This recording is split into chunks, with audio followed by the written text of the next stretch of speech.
Let's get started. So, before we dive right in, I have thank yous that we, as a team, would like to say.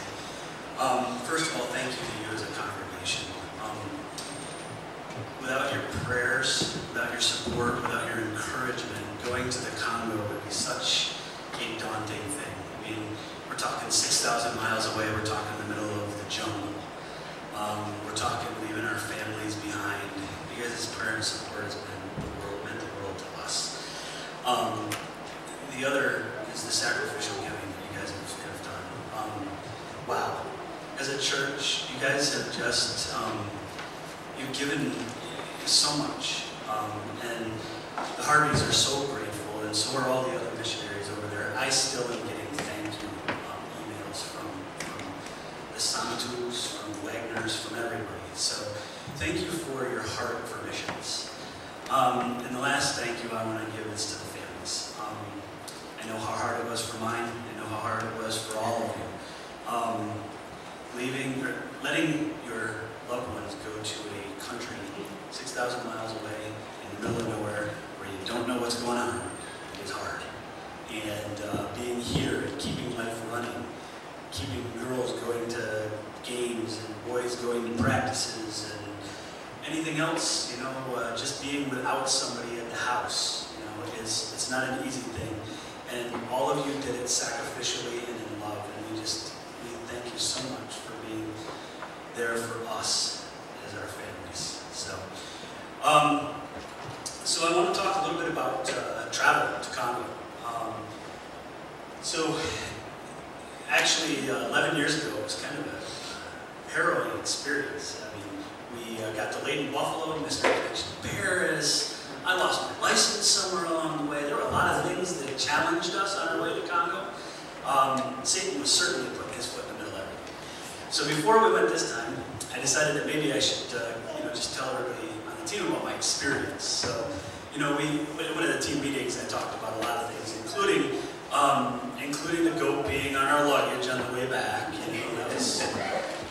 including the Congolese airplane that we flew into Congo on, which was a Russian cargo plane with seats bolted into the cargo hold. So I gave these guys a full ear just to keep them prepared, and much to everybody's dismay, it wasn't a cargo plane. As a matter of fact, I got picked on quite a bit about that. Yeah, I know, I'm still hearing about it. But you know what? God got us there. But there is a story that I want to share that's a little humorous about this particular trip. Eric's not the fondest person of traveling by airplane. I'm not flying. I hate flying. Yeah. He gets very chatty on my airplane. Talks a lot, actually. So it's kind of fun. Unless you're trying to sleep, but then, anyhow. So we get to Brazzaville, and we had to stay 2 nights there, and then we went to get on the plane to go to Congo. Now, I told him all about the Russian cargo plane, so Eric's pretty prepared, but we get to the runway, and lo and behold, there's Canadian Air Congo.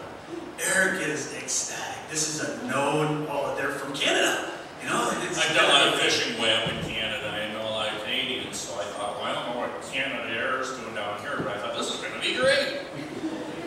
So we get on the plane, and the rest of us noticed some oddities about the plane. The fact that the aisle wasn't straight, the fact that all the seats were different. But we didn't really say anything. We just flew to Fondo. So we get there, and somewhere in conversation across the course of the week, we all come across some information that we decided it would be best not to share there. That plane's owned by an Arab sheik, and he just bought a bunch of parts and put it all together. He wanted to be cool on the plane. He liked Canada Air on the side of it, because he must have thought that that'd be a little more acceptable. He likes Canada. He loves Canada. So, we waited until after we got back from Fondo into Brazzaville to let him in on that little secret. And I don't think we're going to live it down, are we? All right. So, traveling was fun, but there's one other thing that I'm going to just talk about is the weather. It was sweaty, wasn't it? It was hot. I mean, like a furnace, like Florida in July and August, miserably hot and miserable. Humid, hot and humid some more, 80 degrees when we And woke you up in the just morning. couldn't get away from it. It was just hot and humid. You take a cold shower and you'd be sweaty 5 minutes later. It was fun. Anyhow, so on those travels that we're talking about, we met somebody that Michelle is going to tell you a little bit more about. We had really nice accommodations there. You can see the picture. We did sleep under malaria tents. But actually, I was telling Dad I see more mosquitoes here weeding the garden than I saw in Congo, praise the Lord. But while we were there, we met actually two wonderful people. You'll see young Nicole, who's there. She's from Liberty University, just coming. She's a sophomore. She's just coming for an experience. In fact, we all commented on how there were some youth-aged, young 20-aged people there who, from the U.S., who just blew our minds spiritually and what they were stepping out to do for Christ. But the other is a young man, the tallest in the picture there, Dr. Akuls. And what's hilarious is we did not know, we didn't really pay attention that he was a doctor.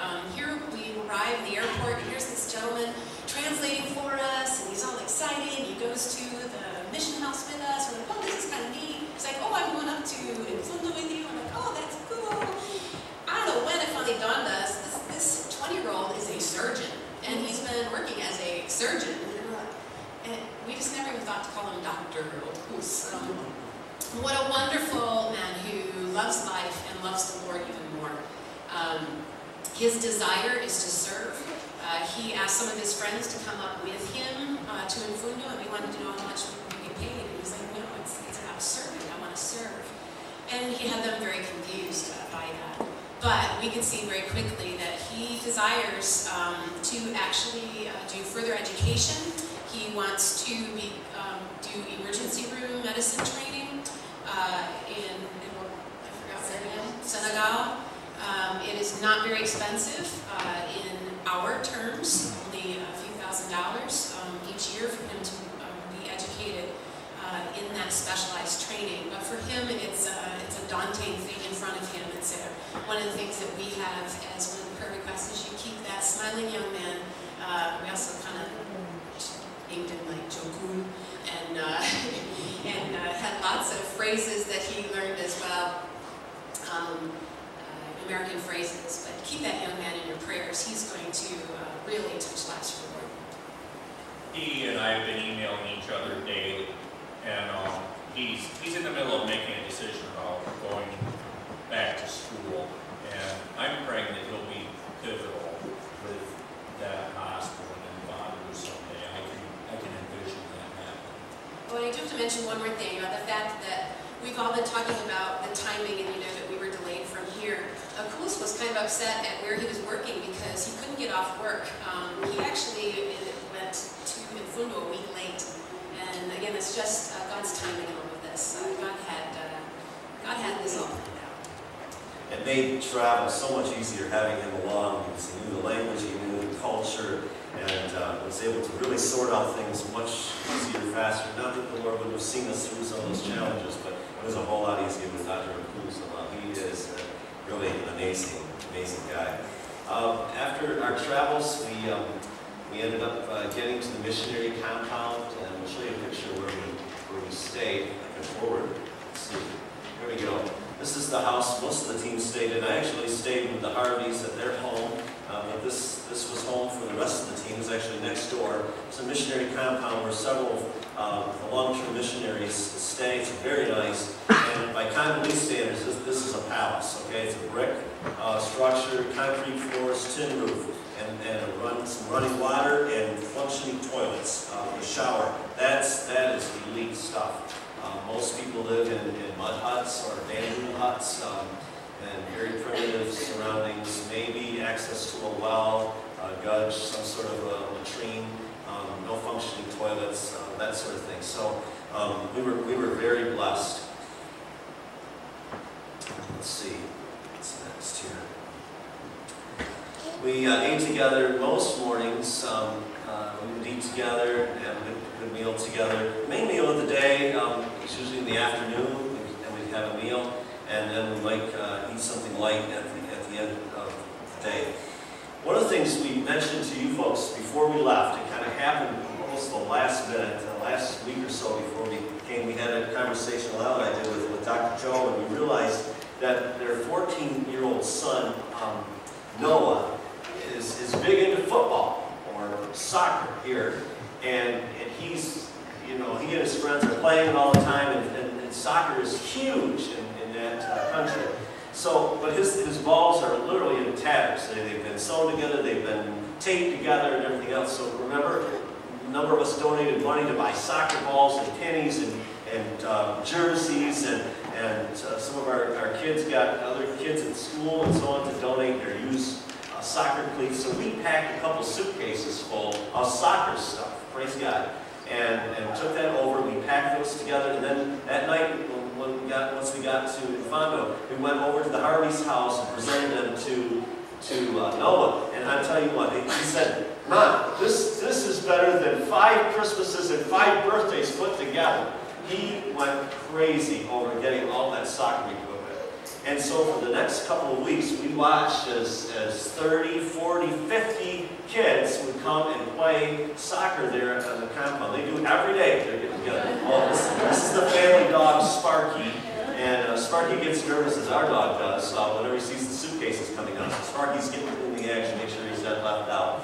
But these kids live and breathe soccer, and we were just able to bless them with those gifts. I don't think there's a whole lot of money, frankly, from our standpoint, but I'll tell you what, they're using those gifts. What did Noah say about balls? Oh, he told me, so we ended up taking 24 balls over there, and he was really excited because I asked him why he was only taking 1 out, and he said, well, then I'll have 24, I have 24 balls, so I'll have 2 years worth of balls if I use 1 a month.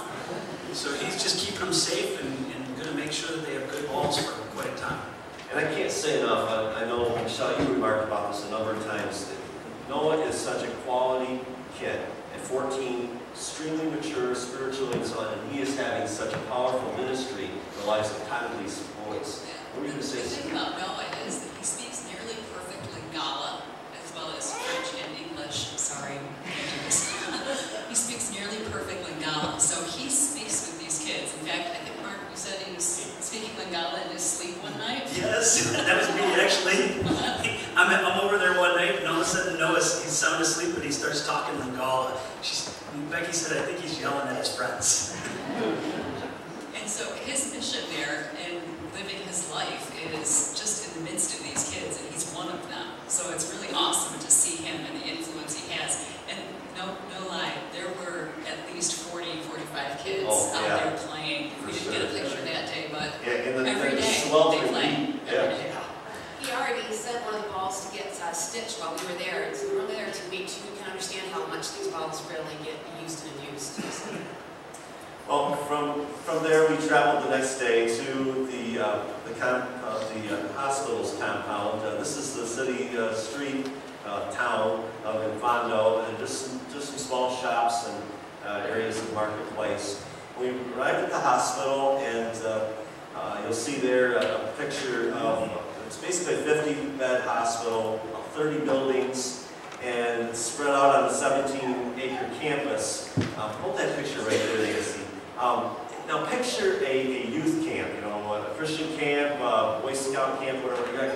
You've got cabins all over the place. So one cabin would be the ER, one cabin would be labor and delivery, one cabin would be X-ray, and so on. This mural is on the main wall as you come in, the main building of the hospital. This is picturing the story in Mark chapter 2. Mark records where remember there were a bunch of friends of this sick man who was lying in a cot, and they tried to get to Jesus. There's this crowd of people gathered at this house, and they can't get the sick man in, and so the friends go and cut a hole in the roof of the house, remember, and they lower him down to get to Jesus. And that's really the essence of this hospital, Pioneer Christian Hospital. They're doing whatever it takes, dropping help in the middle of the Congo to help and reach people who are sick. It really is a powerful picture of the ministry that's going on there. So we have some more pictures of the compound. Becky Harvey's there in green. She's giving us a tour, basically a layout of the compound, hospital buildings and so on. We have a picture of the cafeteria next, I believe. Yeah, that's the cafeteria. We also have a picture of the radio station. They run a full-fledged radio station out of that. It started in recent years. Really great ministry. Christian radio. Christian radio. Christian radio. Yeah. Like our WCOT. Yeah, it's awesome. Eric, you and I went to see a little guy one day. Why don't you talk about that? This is probably the high point of my trip. This is a little 10-week premature little boy, an incubator they have on oxygen. And he was such a cutie. He was just so tiny. And well, he had some feet wiggling and everything. And he looked like he was going to do just fine. But I don't know how anybody could argue that an unborn baby is not a real human being. Just watching him at 10 weeks premature. Little dark hair. He was a cutie. I wanted to bring him home in my suitcase. Nancy, if you could jump ahead a couple of photos, the picture of Eric. So after getting settled and so on, getting the lay of the land, we began to jump into projects, and I was Eric's helper. I got to tell you something. I hate plumbing. All right, I do it at home all under duress. Okay, only because I have to. Now I can do a lot of stuff if I'm shown how or told what to do. Put this faucet on, put this fitting here, do that, whatever. And Eric is a guru of gurus. He can fix anything. So we dove into trying to help a missionary family there in the compound, the Wagners. He's one of the surgeons. That's their home. And Eric, well, I mean, to tell you, wow, we were there off and on for 3 days trying to get their bathroom up and going. Yeah, it was a different style toilet and everything, no closet flange or anything. And the bolts that hold the toilets down were anchored into the concrete, not into a closet flange. So they pull out of the floor with the concrete's not real strong there. So all the toilets were loose, and there just wasn't. We couldn't find any toggle bolts any place to hold the toilets down. It was just one thing after another. Every time we went in that house to work on something, we broke something else in the plumbing. I thought they were going to throw us out. They probably thought, where did these guys come from? Now, you're noticing pictures of Eric with animals. He was told before he left by a family member not to be touching any of the animals, okay? So every place we went, he would find an animal and say, take a picture of me. So you'll see him. Dr. Doolittle. Pardon me? It was like Dr. Doolittle. I have a cat there. They had me trained to feed him. Another cat. Yeah, there was a dog there, another cat, and a chick, baby chick. Becky caught a baby chick for me, so I could hold up to my face and get a picture of that. That was kind of for my mother-in-law because she told me not to touch any animals. So it was just very difficult doing plumbing there. We got some things done, but we found it very, very challenging. You got to know Teflon tape, and I did too very well, didn't we? I don't know, 50 wraps around some of those pipes. Yeah, I asked Mark not to repeat any of the things that I did over there. That I'm not proud of. Oh, man. Like in MASH, they called it meatball surgery. This was kind of meatball plumbing, but we did the best we could. So, ladies, you spent a day with a person that Eric professionally called Mother Teresa. We said she'll be bunking with Mother Teresa in heaven. Why don't you talk about her? Mama Sarah Spear, that's her right there on her bicycle. She travels by bicycle and she travels by gigantic Range Rover. When she's in her Range Rover, she picks up people everywhere she goes. She takes them one place, drops them off, picks up more people, drops other people off. She's always out in the community taking care of people. She's taking care of this man right here. He has a machete cut on his hand. Her mission in life is to tell people about Jesus and to remind them who he is. And she does the nursing in order to be able to talk to people. She started out more than 20 and less than 30 years ago as an elementary teacher in the Congo and decided that was not good enough and it was not really what she was meant to do. So she went back home to Winnipeg and got her LPN and came back to be a community health nurse. Now in her travels, she takes care of just about everybody. And you saw that painting on the building of the men lowering their friend, and that actually happened one day, a really similar situation.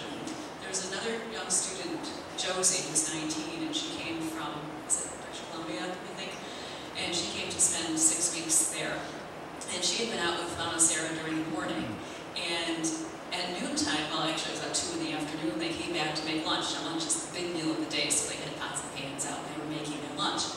Well, this brought his friend to her doorstep, and his friend had a gangrenous foot. He has leprosy, and in the Congo, leprosy is not easily treated by antibiotics because, number one, antibiotics are expensive. Number two, there's a great stigma against leprosy, and the people in the leper colonies are very much stigmatized because they don't understand that it's actually a treatable disease. And so the people live there, they don't understand how to take antibiotics, and because they can't afford them, they don't understand how to take them. They don't have people to help them take them every day the way they need to be to cure it. It's not well treated. So this man Miguel brought his friend with a gangrenous foot due to injuries due to leprosy, and actually landed on Mama Sarah's doorstep because the government hospital turned them away. They looked at him and they said, no, he can't be treated here. So the guy said, Mama Sarah will take care of us. So we got him there. Mama Sarah wrapped his foot up in a garbage bag, put lunch preparation, well, I think she put the lunch stuff away first. So this is 2 in the afternoon, breakfast was at 6. And she just was like, okay, put lunch away. We're gonna wrap him up, we're gonna get a truck, we're gonna take him over there. So they put him in the truck and his friend hopped in the back.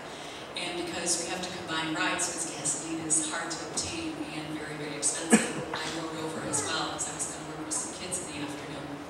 So we all went over to the hospital and she admitted him. And Dr. Kuls assisted the surgery, and actually I think he did perform the amputation, and felt like he was going to be okay, he was going to live. Mama Sarah probably also paid for his hospital stay. She does that a lot. When people have no money and no anything, they get admitted to the hospital, and even though it's about, I think, $10 for a stay, because your family comes and provides you food, and your family comes and takes care of you, just the nursing duty, all that kind of thing. It's, by our standards, inexpensive, but by their standards, very expensive. Mama Sarah runs out a huge personal hospital bill. And we actually did take a huge amount of money over to her through Global Outreach Missions to pay her hospital bill.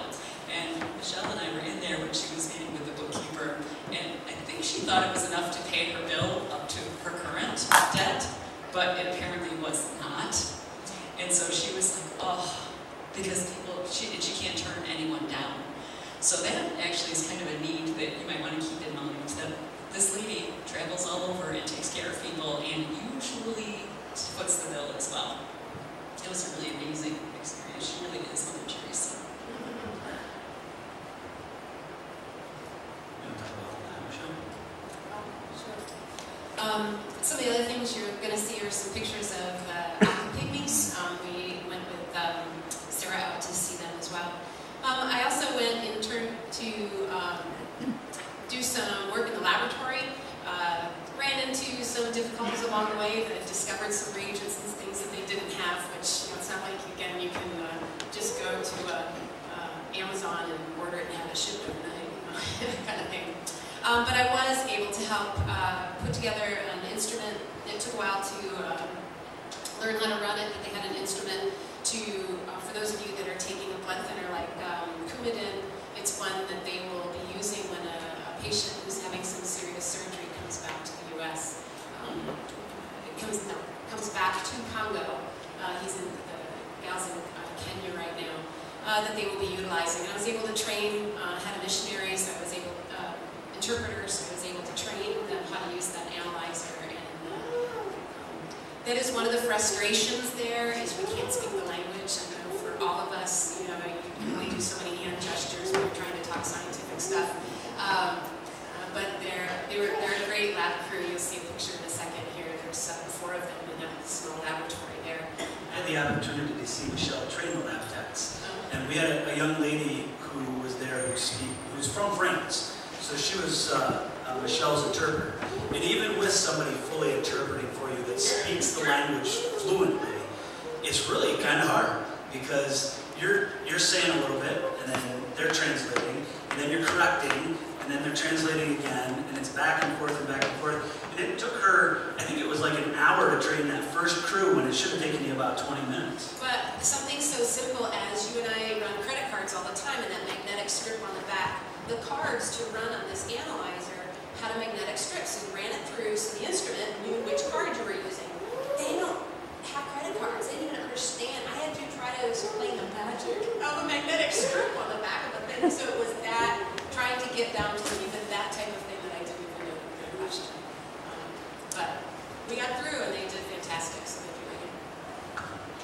So we had a lot of fun with a lot of different things.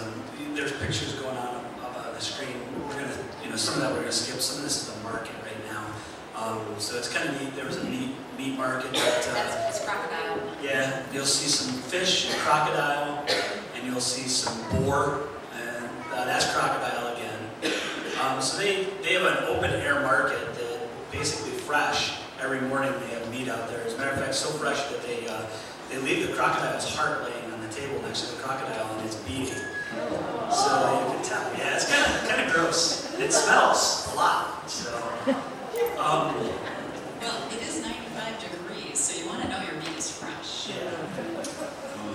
So, and then the fish, they to keep it to last, they smoke it, and that smells even worse actually than the fresh. I thought that smoke. I loved everything except the fish. The fish and I had no trouble getting along with each other. But everything else, the crocodile, was good. the goat was wonderful. Goat was good. Everything, the food was wonderful. It's awesome. I did a little teaching, a little preaching along the way. What did you talk about though, your IT work? Yeah, that's where I was going next, actually. So, as I mentioned, when I started, Dr. Joe asked me specifically. He said, "I really need some IT work done." And as you can imagine, we're 600 miles from any city. There's not a lot there, although they're in the process actually of laying groundwork for fiber optic cable to go there, which I thought was amazing. It's going to go up along the river. But they have internet access. It's slow, but it's there. They have satellite internet access, and I had to work on that for the week. I had a tenth of the speed what we have here. Yeah, actually less than that. Less than that for the whole so most of you guys have Time Warner cable in your house probably, or Windstream. Time Warner cable's slowest speed is 10 megabytes download speed, okay? So their speed is 1/4 of 1/10 of that speed, okay? So that's the kind of internet access that they have. It's kind of slow, but it gave us, we were able to text with iMessage. That was kind of nice, so we could talk to the families. But they have a lot of challenges with IT needs. I mean, they have a lot of people. I mean, there are 2 families that live on the compound that are 5 people in their family, and they all like to use the internet for communications and stuff. So to use that internet access for business and family needs is kind of challenging. But anyhow, one of the big projects that I did for them, you see me standing next to 2 generators. And I don't know if the other picture was there before or not. Back up, there we go, that's one. That's a control panel for their 2 main generators for the facility. Their generators run a couple of hours a day, and they help with the solar panels that power. See that those are the solar panels, and underneath them is a big container, and that container has 2 battery packs. Those batteries are basically charged by the solar and the generators, and they run that hospital. So that's how they get electricity. Obviously, they need quite a bit of it when they're doing surgery or they're doing, other things. Some of the facilities don't have electricity in them, but most of them at the hospital grounds do. So the big project I had to do was get that unit connected, that first panel that you saw, connected to the internet for them so that they can control the generators remotely, and that the company that put the generators in can get access to monitor the functionality of those units. With modern technology, the company that put them in can make sure that the oil's been changed properly, can make sure the pressures are all right, so that those generators will last a lifetime. And so that was my big thing. I know, Michelle, you and Sue took on a big project of sorting through a whole bunch of Samaritan's Purse stuff that had been given to the hospital, sorting that into a boutique and so on. And Sue, you spent a lot of time with kids, I know, working with them. Can you talk just a bit about that? I did. I spent time with each of the missionaries' kids in different kinds of groups. That's the boutique. This group of 6 of them, the Samatus and the Wagners, they homeschool, they do some exchanges in reading and math and that kind of thing. So we kind of talked, I talked with Joyce Samatu and Anna Wagner, and they kind of decided the kids would like to create a play. So this is the play in process. They actually wrote the moral of the story, the theme of the play. Then they created the plot. They created the characters and gave them each a backstory and decided how the dialogue was going to work. They had a running joke about no violence in the play because it's a children's story. And that was a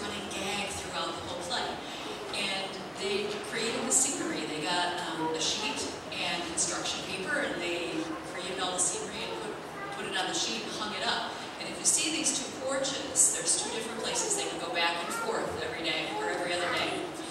That's where they homeschool. They have a big mahogany table with some chairs. They have their school supplies, and they do their work together. And it's interesting because these kids range in age from 14 down to the littlest, who is Karis, and she's 4. She's kind of a little tag-along preschooler. But the other kids quote books like our kids quote cartoons. And I thought that was quite interesting because they would come out with a couple of lines and they'd be like, then they'd jump in and quote it. And I was like, wow, what are you quoting? It was a book.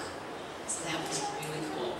And I got to spend a little bit of time with Jacob and Manuela, who are the Cuthbert's preschoolers. And we had a big time making journals together. And then Maskey's, our picture right here. Can you go back one? Just a second. Maskey and Anna are missionaries in the Congo. They are nurses. They are originally from the Democratic Republic of Congo and have been there through 2 recent wars, and then spent part of their time in the Republic of Congo, which is a much more calm and safe place to be. They're transitioning into being missionaries from being nurses, so their financial status right now is rather precarious, and they're really trusting in the Lord. And as far as housing goes, that's their house in the background. They invited us to lunch one day, and it was an amazing lunch. It was just, there was chicken, so there was a lot of protein, which is a really big thing in the Congo. And we got to have fufu, which is manioc root prepared a special way, so that's not poisonous. We gave them some craft art materials to those little boys. This one is, what's his name? He's the little guy. Adonai is the older one, and His name was a mixture of 2 biblical names, and I can't remember what it was. Anyway, he's 4, and these kids, when they received the, it was journals and glitter paint and markers and pencils and things, they were so excited, and their mother said, they don't have this stuff. What Sue's forgetting to tell you is she carried these items with her multiple times this week and kept looking at the missionary kids and the fact that they had all this stuff, you know, and but as soon as we met them, she knew why she had been holding on to that stuff and not giving it away. So when I started working with the other missionary kids, I was like, well, they have all this stuff. So I just carried it until I found out where it belonged, and then this was the place where it belonged. And they were like, the father with a package of 16 Ticonderoga pencils, his eyes lit up and he said, do math. And we took possession of those pencils because he was going to make sure that they were able to use them to learn some more math. So that was amazing. So as you've heard, we experienced a lot of fun. We also experienced a lot of heartache.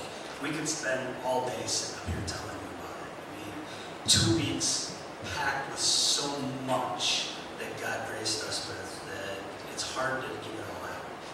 But there's one thing we have left that's important that we share. As I mentioned, you know, it was hard to see God's plan sometimes in delaying us, but there was a reason. He had a plan.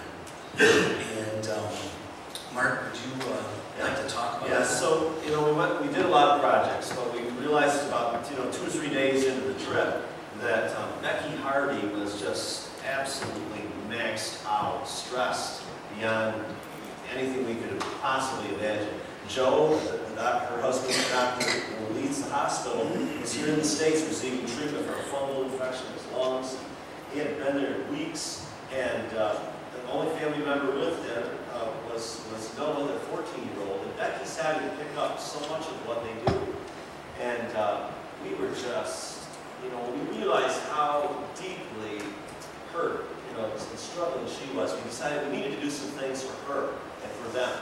And so one of the things that came to light was that she wanted to paint the inside of their house, paint their living room and their kitchen area. And so I said, well, do you have the paint? And she said, well, actually I do. So we talked about it as a team. We decided we're going to paint that thing. We're going to get it done. So we started it. Michelle and I started working on it.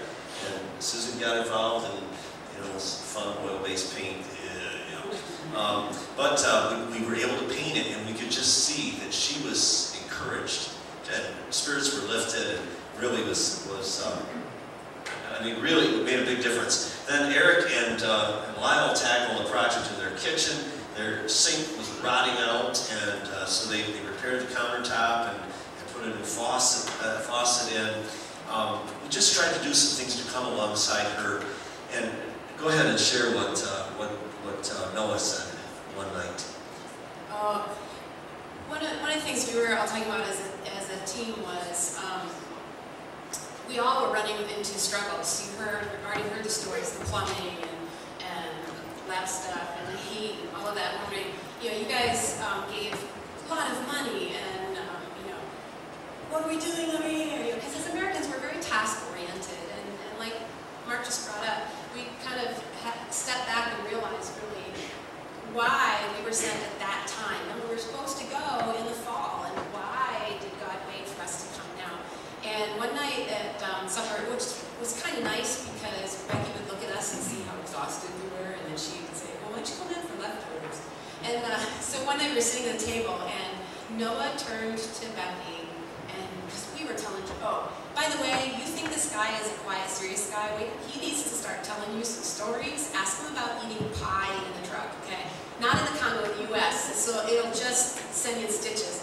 Anyway, we were laughing, and Noah turned to his mom, Becky, and said, Mom, we haven't laughed like this in a long time. So now, we really knew why we were there, and I just, again, want to reiterate all of our thanks to you guys that you never know the reason you're there. And as Americans, again, we're there, we think we're going there for IT. We think we're going to teach. We think we're going to lab. But God automatically and ultimately has all of that under His control. And we were really there to encourage Noah and to encourage Becky because of all that they've been through and the stresses that they go through. We're going to wrap up. I'm going to ask Pastor Jeff if you would come lead us in a time of prayer, and then we're going to give our offering to the Lord's Supper. I hope you've been blessed. This is what it means in Romans 12 when it says, become a living sacrifice for people like this to go and give of themselves in such a significant ways. And there's all kinds of ways that you can do that right here at Hillcrest. We'll talk to you more about that. But what a blessing they receive. God's waiting to bless you in that similar way. Let's receive this morning's offering. Father, we thank you for the encouragement that we have received today. We thank you for all who stepped up, either in support or any other way, to allow this mission to happen. Thank you for the blessing it was to those who were there in the Congo. Right now, Lord, we're giving you praise through this offering that we might be able to do more impactful ministry, whether it's VBS or youth or whatever it is, Lord. We are